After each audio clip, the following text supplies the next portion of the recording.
Salam değerli izleyiciler, her birinizin sabahınız xeyir, her birinizi hoş gördük. Ümumi Azərbaycanımızı bütün qürbətdə yaşayan qardaşları salamlayırıq. Bugün Bərdə mal bazarından çəkiliş edirik. İlk qardaşım bax bu danaları oldu çəkməyimiz. Ordağa gedən danalar. Görək bu danalar neçə iləndir. Bax belə bu cür şəraitdə yaranmış.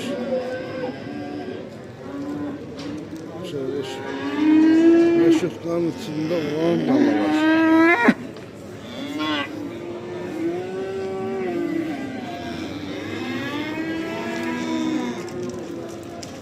Böyle bakabilirsiniz. Bunların kıymeti 2400'den. Bəli. Bunlar yarım bordaqdır deyəsən. Yox, bordağa gedər. 5 aylıq altar. Yox, elə bir 5 ay saxla sat. Yox, 5 aylıqlar. Ha bunu 1 il saxlamalısın. Buz oynar. 1 il. 1 il körpə buz oynar. Hamısı sortdur ha. Bəli, bəli. Hamısı anqoz, şarol, simental.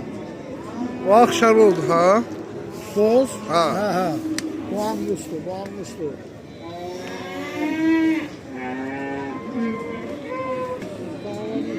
Benim 4 lira mi? Ha? Benim 4 lira. 2400 lira. Yox, ayak üstü. Allah xeyirli bazar versin. Sağ olun. Buyurup bakabilirsiniz. Pazarın olsun. Sağ ol, sağ ol.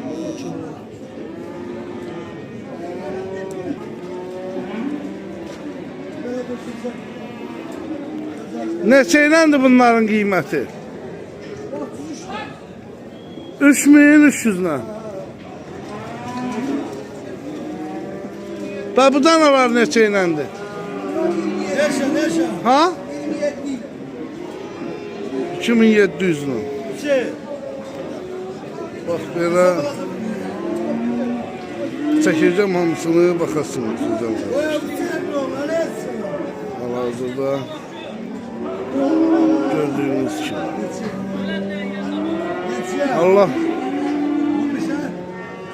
bazar yesin, canını sağ eləsin.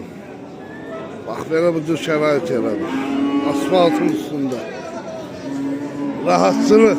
Hamısının qabağında suyu. Allah köməkləri olsun hər birinin.